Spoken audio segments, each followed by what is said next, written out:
Anies Baswedan menghadiri rapat kerja nasional atau Rakernas ke-1 Partai Umat di Asrama Haji Pondok Gede, Jakarta Timur pada Selasa 14 Februari 2023. Anies adalah salah satu bakal calon presiden yang didukung oleh Partai Umat. Saat Anies bertemu dengan Ketua Majelis Syura Partai Umat Amin Rais, mereka langsung berpelukan.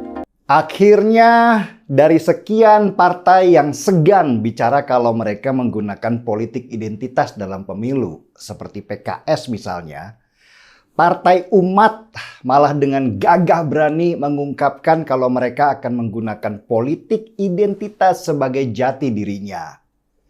Dalam sisi marketing ya, apa yang dilakukan oleh Partai Umat ini disebut diferensiasi. Partai Umat mengambil celah yang membedakan dia dengan banyak partai lainnya sehingga mereka punya brand positioning sebagai partai yang beda dengan yang lainnya. Apakah yang dilakukan oleh Partai Umat, partainya Pak Amin Rais itu cerdas? Ya, saya bisa bilang cerdas. Partai Umat tahu kalau mereka tidak bikin brand yang kuat dan berbeda, mereka nggak akan dibicarakan oleh banyak orang.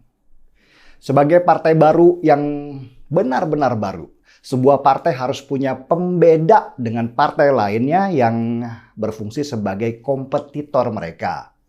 Dan langkah berani yang dilakukan oleh Partai Umat dengan mengatakan bahwa mereka adalah pengusung politik identitas, bisa dibilang sebuah strategi marketing yang cerdik karena mereka akhirnya dibicarakan oleh publik. Pro dan kontra untuk sebuah partai baru adalah sebuah keharusan kalau mereka ingin dibicarakan orang. Partai Umat tidak mengandalkan Amin Rais saja, seperti partai yang juga baru bernama Gelora yang hanya mengandalkan Fahri Hamzah sebagai ikonnya. Tapi antara dibicarakan sama dipilih itu beda banget. Segmen market yang dibidik oleh Partai Umat itu adalah segmen yang niche, yang istilah marketingnya adalah segmen yang sangat kecil. Memang umat Islam itu mayoritas di Indonesia, mencapai 90%-nya. Tapi pangsa terbesar umat Islam itu ada di NU dan Muhammadiyah, bukan kelompok radikal seperti FPI dan saudara-saudaranya. Mungkin kalau di Jakarta mereka besar lah, tapi kalau bicara Indonesia, prosentase kelompok yang radikal yang ingin digait oleh Partai Umat itu kecil sekali. Itu baru berebut dengan NU dan Muhammadiyah yang jemaahnya bebas memilih partai apa saja. Belum lagi Partai Umat harus berebut atau bersaing memperebutkan umat Islam dengan partai berbasis agama lainnya seperti PKB, PAN, PKS, dan P3. Tapi saya tertariklah dengan langkah Partai Umat ini. Apalagi mereka kemudian mengusung Anies Baswedan sebagai calon presiden mereka. Dan Anies tampaknya senang-senang aja. Partai Umat tanpa sengaja sudah menguatkan brand Anies Baswedan sebagai bapak politik identitas Indonesia sesudah dia memanfaatkan polarisasi yang kuat sekali di Pilgub DKI tahun 2017.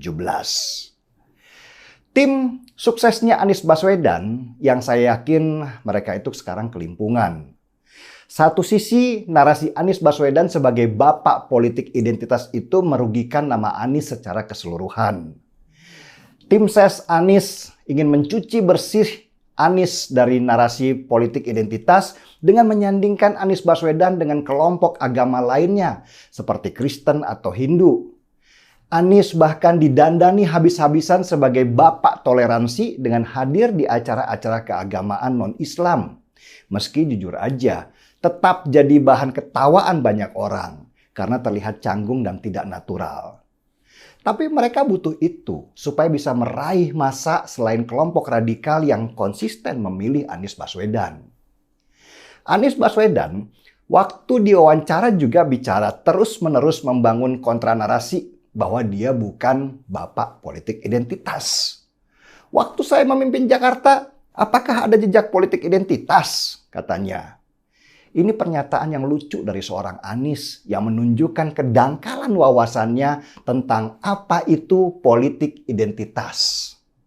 Anies mengira politik identitas itu identik dengan chaos antar identitas saja. Pembiaran satu kelompok identitas untuk masuk ke dalam elemen-elemen pemerintahan itu adalah hasil dari politik identitas yang selalu dipakai waktu pemilu. Pejabat yang menang karena hasil politik identitas tentu akan berhutang budi pada penggerak politik identitas itu sendiri dan membuka ruang yang lebar untuk mereka. Tapi Anies memang begitu sih. Antara ucapan dan perbuatan, dia itu sering gak sinkron. Dia menikmati sekali ketika datang ke Rakernas Partai Umat dan diteriaki sebagai presiden. Kedatangan Anies ke Partai Umat ini, menurut saya, malah kembali mengotori baju politik identitas yang ingin dia cuci bersih. Jadi sia-sia kampanye dia kalau dia bukan bapak politik identitas. Ketika akhirnya dia datang ke Partai Umat yang menyatakan kalau mereka adalah partai yang mengusung politik identitas. Saya tuh kasihan sama Anies sebenarnya. Karena tim suksesnya bodoh-bodoh ya. Kalau saya jadi tim sesnya Anies, tentu saya akan menghindari apapun yang berbau politik identitas supaya bajunya bersih dari stigma itu. Ini udah dicuci malah dikotorin lagi. Atau mending gini aja deh, dorong aja sekalian biar punya brand positioning yang kuat. Anies Baswedan mendingan sekalian aja bicara, sayalah bapak politik identitas Indonesia. Nah, itu baru benar. Daripada di sana nggak diterima, di sini ditolak, mending deklarasikan aja sekalian biar FPI, HTI, dan ormas-ormas agama radikal lainnya langsung merapat. Gimana Bapak politik identitas Anies Baswedan? Setuju nggak dengan usul saya?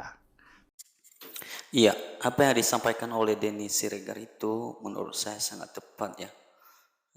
Bagi Anies Baswedan dan juga Partai Umat, apalagi dengan Amin Rais, menurut saya politik identitas itu tidak seharusnya digunakan. Kenapa? Karena itu sangat bertentangan dengan agama-agama yang ada di Indonesia. Ya, kecuali kalau misalnya hanya satu agama, jadi wajar saja kalau itu dipakai. Kalau digunakan politik identitas saat ini, ya nanti ya ada yang mengkafirkan yang satu, yang setuju dengan agama yang ini mengkafirkan yang ini gitu ya. Jadi ya sangat tidak tepat lah untuk Indonesia gitu ya. Ya jadi yang utama itu adalah kualifikasinya lah, kemampuannya dan juga latar belakangnya. Ya, jadi itu adalah hak kita untuk memilih siapa yang tepat gitu ya bagi Indonesia untuk 2024 nanti. Baik teman-teman, sampai di sini. Sampai jumpa.